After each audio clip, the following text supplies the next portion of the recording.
Good to have you on the show. 360 Sport on Trust TV. I'm Adeni Jishafe. Well, just to take you around the world of sports, we'll be looking at stories trending. But before we do that, talking about the MPF and also the Premier League, we'll quickly look at a particular issue really affecting Nigerian sport. Well, for children are actually going on the street hawking, instead of them to actually be in school or go into sport. Well, we have someone that will be joining us on the show to use to talk on that particular topic, focusing on that issue of using sport and education to combat street hawking in Nigeria. The kids will be returning to school very soon, and we want to quickly use this one to at least advise parents and guardians to see how they can give that opportunity to those children out there. Well, right now, joining us from Brussels in Germany is Richard Agbonifor, a former handball player, retired professional handball player in Nigeria, doing so well in that particular sport. Good to have you on the show, Richard. Thank you for having me. I'm very happy to be here. Okay, so right now we're actually looking at the children returning to school soon. By January, they should be going back to school. And this particular street hawking is becoming a norm in Nigeria, and we really need to look at it. And you have a foundation that's been trying to use sport to get them off the street. Now we talk about handball and also athletics. We saw there before you joined us where we showed some of the clip of your event where you actually took the kids on athletics. Now let's start with this particular question for you. When it comes to children, you know, a lot of parents and guardians see them as well a mere opportunity for them to be used to make money. But right now, it's becoming something worrisome. What can you say about street hawking before we actually delve into using sport and education to combat it? What I can say about this is, like you rightly said, the parents are, I would say, using their kids because they don't have a choice. Because the hardship in this country, in Nigeria, it's really there. It's not something that is virtual. It's really there. So the parents have to look for a way to survive, send their kids to work instead of sending them to school because they cannot afford it. This is something that has been normal for us. It's not supposed to be normal. We're supposed to look at kids hawking and frown upon it. It should be painful to see that kids that will not have to be brought into this world are brought into this world and they are going to work because their parents don't have any other choice. So this is something that we really have to first of all look at it at the human side and have sympathy for these kids going out to work. Even if they're not your kids, if it's possible for us to find a way when we see kids who are suffering, we would have to wait for the government to do it. Of course, the government is responsible to help us get through this, but we don't have to wait for government to do it. We will have to, on our own, decide and say, this is not the level we should go with, because the more our kids are educated, the more our country will have something to gain from it. Because I keep on saying, I will always say, if you want to destroy a nation within, you have to take away education. And if that is how it's going to happen, then we have a problem in this country. Well, really, we're actually looking at that topic. Using sports and education to combat street hawking is becoming a norm in Nigeria, that you see kids roaming the streets actually hawking for their parents or for their guardian. Well, right now, looking at that question we threw at you and the answer you gave. Now, who is it their fault, the fault of the parents or the guardians? I would say it's not the fault of the parents. It is the responsibility of our government to do something about it. But we as Nigerians have also the responsibility to change the mindset and set a standard for our government to follow. And say, no, we don't want our kids to be going out and walking. It is, of course, for the parents. They don't have a choice. There are many parents who don't know what to do. If they cannot go out, they go to the farm. And how do they sell their goods? They are meant to send their children to school. People have workers you have, the more riches you have, so you can send your children to work in the farm. Okay, right now. Okay, now from the way it is right now, talking about using sports and education to combat this particular vice. Now, when it comes to sport, a lot of people see sport as just mere fun. They don't see it as business. And really, we really need to see sport as business, we always say here. But why emphasizing on using sport and education to get this kid off the street? something that helps us physically, mentally, and spiritually. If we do sports, we have the opportunity to also show our country in a different light. We have very, very talented children in this country that don't have the opportunity to show their talent. The most Nigerians who are abroad can flourish because they have training, they have support. If we give our children in this country support, we will flourish in every way. The best players in football, in boxing, in athletics are Nigerians, but not in Nigeria, but everywhere else in the world. Nigerians are making it very well because they have the opportunity. They have been given the support to train and given the amenities they need to go through all these things they are doing. So that's why I feel sports is not something for the rich. Sports is not something for somebody who doesn't have anything to do with his life. Sport is a necessity. It develops a child from a very, very young age. We should make sure all our children have the opportunity to do sports, no matter what age. Okay, well, really, it's at least a good one. If everyone can go into sport, talking about the children now, that will be at least moving back to school very soon. But right now, when it comes to education in Nigeria, can you say we are far gone? Because it seems really our education standard is actually going down if you want to compare now to the past. And also looking at the fact that if you go to so many schools, you can't even find any sport facility, let alone say you have a big one there. So what can you say about this, merging the two together to boost combating street hawking? Yeah, it is. I don't know if it's the curriculum or I don't know if it's the interest. The thing is that in this case, the parents can do something about it. In this case, the government can do something about it. Education is not something that we just say, okay, we only have to do it. Our first priority has to be education. The schools have to be made as useful as possible. Teachers have to be taken care of. The teachers have to be trained. Because teachers are trained, they can be able to train the children. Universities have to be well taken care of. It's not a luxury. Because private schools are booming in Nigeria. But the government can also help the public school. I have not taken private schools, it's good. But not everybody can afford private schools. So the thing is that we have to try and help our public schools, give them the teachers, give them the amenities. They are not too much, it's not too expensive to do that.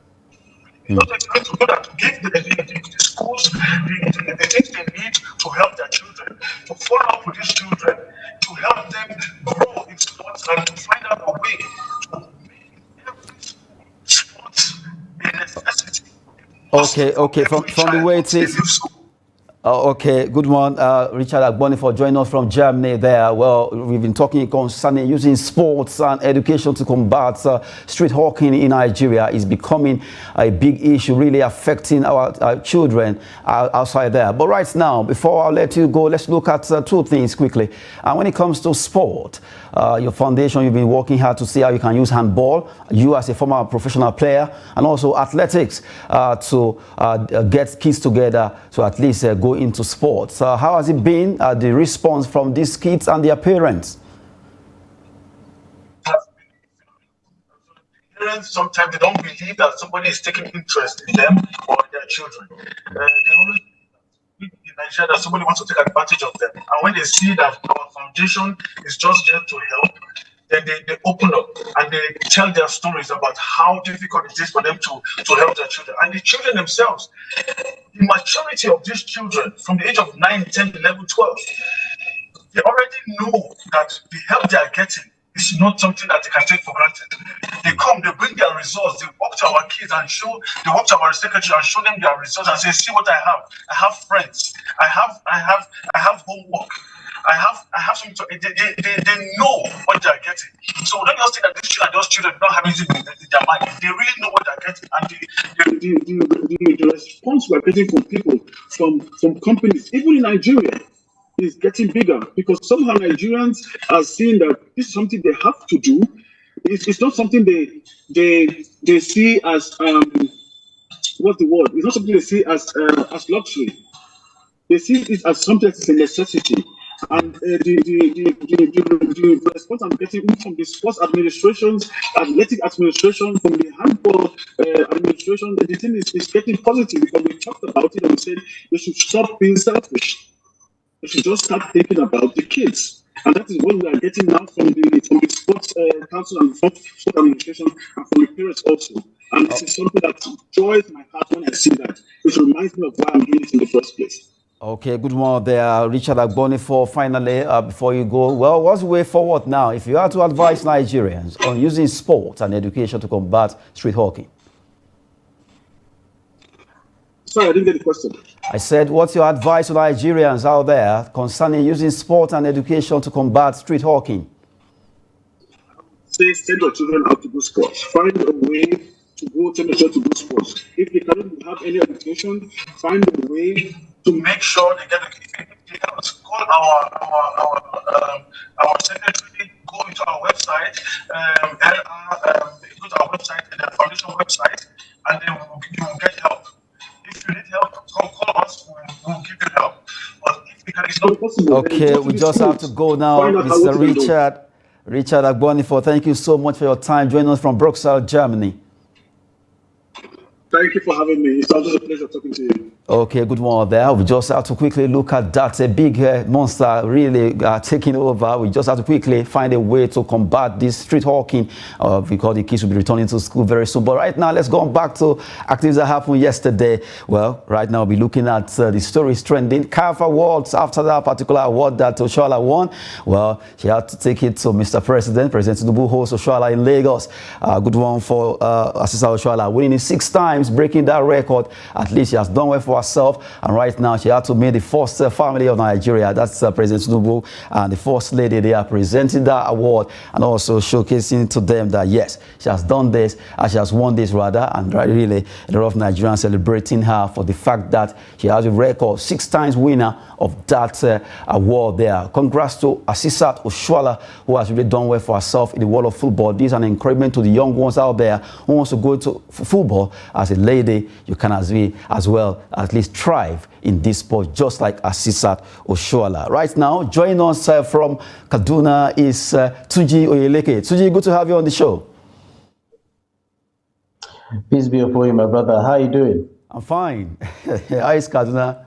Thank you so much. Okay. Kaduna is cool weather, I will say. Okay, good one. Let's quickly run through some stories. Well, before you join us, we talked about President Tinubu hosting Oshoala in Lagos. After that, she presented the CAF Awards. But let's leave it aside. Let's talk about the MPF quickly. Enyimba peak away points in Bayelsa as Heartland shock Remo stars. That's the story we're looking at because yesterday a lot of matches took place across Nigeria, and we quickly look at the result. Enyimba really did well, beating Bayelsa and also Heartland. They shocked tabletoppers Remo stars by winning that game. And let's look at the result there. Abia Warriors 3, Gombe United 1. Bayelsa United lost at home against Enyimba. Enugu Rangers 3-0 against Shooting Stars. And you look at Heartland of Owerri 3-1 against Remo Stars. Kano Pillars 2, Kwara United 1. And you look at Katsina United also, they picked Aqua United. Lobby Stars also did well against Niger Tornadoes, and Plateau United, they got a goal against Sporting Lagos, while Rivers United and Bende Insurance share the spoil there. Well, Tunji, you look at yesterday's prediction. Did it go the way you actually planned it? Well, I think for me, only one result came as a shocker for me, and that was the Heartland FC versus Remo Stars result, because I was actually expecting that Remo Stars would probably get something out of that game, going by their antecedents. And, I always like to use the form table to make my predictions, to look at how things go, and then going by precedence of how the Nigeria Professional Football League, just like Nigeria Premier Football League goes, you realize that sometimes you may get 99% of your results correctly. But for Heartland FC of Okigwe there, it's looking like the return of Kennedy Boboye is bringing good luck for them, because not just this is actually the first time in a while that they have scored 3 goals at home. If you look back at their results, and once again, something that I actually knew would happen, something very inevitable was the fact that Sikiru Alimi, I expected him to score a goal, and yesterday he scored his 11th goal of the season also, and it's looking like the soap that Abu Aziz, Nigeria's legend, the beach soccer, caught for him. It's looking like he's good. He's doing really well, because if you look at their interaction on Twitter, you realize that such statements have been exchanged between them and all of that. But that was mainly the real surprise for me. But every other result, I knew that Enyimba would do something away from home. I was expecting them that the list that they would get was a draw. I didn't think Bayelsa United would be able to beat them. Even though Bayelsa is at home, I know fully well that the journey from Aba to Yenagua is not that much of a journey compared to when they are traveling to the north, where they have really struggled. I wasn't really surprised about that one. I wasn't surprised about Kano Pillars' result also. By the way, Ahmed Musa was in the stadium yesterday. Also, I wasn't really surprised about Lobby Stars either. I knew that Apaku Stadium is a slaughter ground. Knowing fully well that they are playing against Niger Tornadoes, I wasn't expecting them to lose that game at all. I also told you that Sporting Lagos, I didn't think that Sporting Lagos will get a result away to Plateau United. Plateau United are arguably Nigeria's most informed team. They are winning both at home and away. So I wasn't really surprised about any of that. Just that Heartland result that I thought would at least end in a draw. But they ended up winning. So big shout to Kennedy Boboye. And the funniest thing now is that Kennedy Boboye will be leaving, because we learned that the coach of Heartland, the former one, has been restored. That's Nigerian football for you. I mean, you can never, when it comes to coaching, as far as Nigerian football is concerned, you can't predict what will happen next. You can't really predict what will happen next. For Kennedy is really, really vast. For the return of the previous coach, I'm trying to remember his name now. He's not someone that I just hope that it boils down for them. I hope they take the right decision, because I would rather have a Kennedy Boboye coaching Heartland. Well, a big one there. Let's see where Heartland will actually meet themselves. Let's look at how the table is. After that, the games were played. Part of the game that was played today, you're just seeing it there. Rivers versus Bende Insurance. It ended 1-0 draw there between the two teams from the southern part. Now, on the table, Remo Stars, despite that loss against Heartland, they are still topping with 29 points, having the same point with Lobby Stars. And Doma United, they are on third position. Enyimba, for that win, they've jumped to fourth position right now. They have 2 more games at hand to play. And you have Plateau United, Kano Pillars in that order, Bende Insurance, Abia Warriors, Rangers, and Sunshine from 1st to 10. Now, looking at the bottom of the table from 11 to 20, you look at teams that are struggling for the fact that Heartland winning, but that has actually given them a chance to jump up so from where they used to be to that number 17. Well, a big one there. For Rivers, they have a lot of matches to play due to the fact that they are playing in CAF Confederation. But Tunji, you look at Remo Stars, that loss has not disturbed them or debarred them from topping the table till the end of the year, despite losing against Heartland. Yes, and one thing that's actually working well for them is their goal difference. If you look at it, +9 is what they have. And like I said earlier on, having players like Sikiru Alimi scoring goals for you left, right, and center. And if I'm not mistaken, they also have Junior Lukosa in their team. That's for Remo Stars. And that's another very established player in the MPFL also. The fact that they do their business, they don't drop points. In the last 5 games, it's been 2 wins, 2 losses, and a draw. They fight as much as they can to at least get a draw and not to register too many losses, especially when they are away from home. And that is why they are where they are at the moment. And I'm not surprised at all, because if you look at the way Remo Stars is being run as a club, it's very reminiscent to how some of the top clubs in Africa are being run. So I'm not surprised about where they are. And in the next run of matches that they will be in the next game that they will be playing, I expect that they they'll be at home, and also they should actually get a result when they are at home. I'm looking out for them getting the 3 points in their next game when they play, because that will just help them again shoot up. But you cannot expect what the other teams will do. But I'm looking out for what Remo Stars will actually do come the end of the season.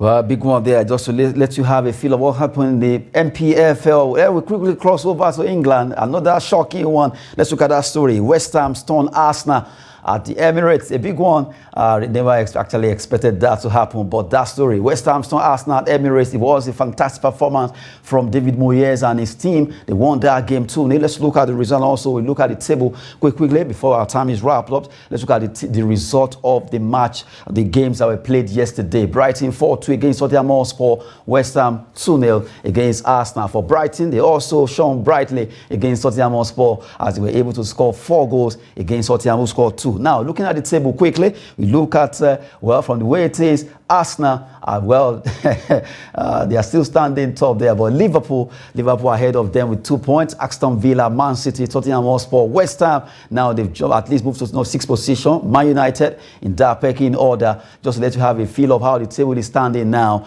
For Chelsea, they retain their number 10. And from the bottom of the table, you look at, Tuji, don't laugh, please. You look at this other side of the table, Sheffield United, Burnley, Luton Town, Everton, Nottingham Forest from bottom to the top. That is from 20 to 11 there. For Wolverhampton Wanderers, they stand 11 there. And for Brentford, a good one for them, winning against Tottenham Hotspur, standing 14 on the law. Well, I'm sure you were shocked yesterday between West Ham and Arsenal. Well, I was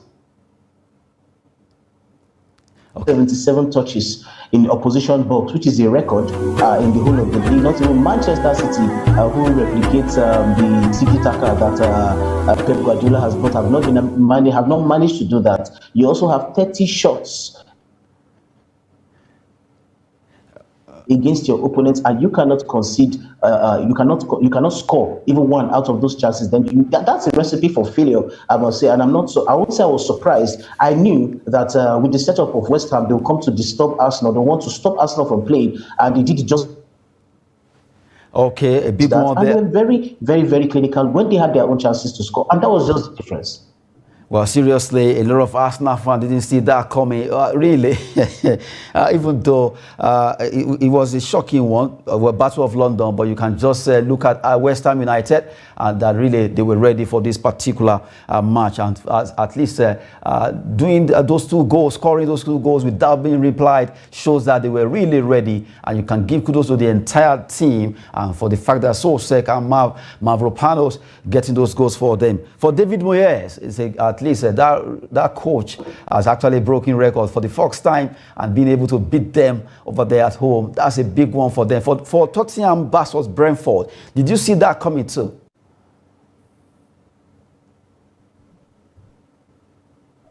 For Brentford versus Tottenham Hotspur. Disappointment for Tottenham Hotspur is the disappointment is just for Tottenham losing the most of the players that they have. You know, their established players are not available. Injury and suspension is affecting them. So that's the reason why they may be having this topsy-turvy sort of run. But you could actually see the quality in Tottenham Hotspur. The fact that even though they were losing by 4 goals to nothing, they had the ability to score 2 goals back.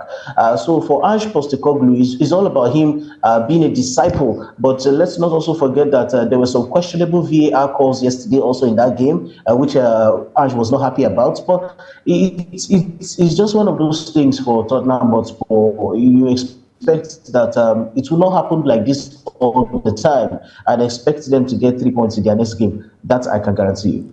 Well, Tunji Eleke has actually joined us from Kaduna to give insights concerning those games that we play, MPF and also the Premier League. Thank you so much, Tunji. Thank you so much. I appreciate it. Good one there. We just have to quickly give you at least that short word from APL and also the MPFL. Good one for Remo Stars. At least they can't sleep well till next year. After all, they are topping the table now despite the loss against Heartland FC. That will be it on the show. 360 Sport on Trust TV. Adeni Ajishafe. Thanks for watching.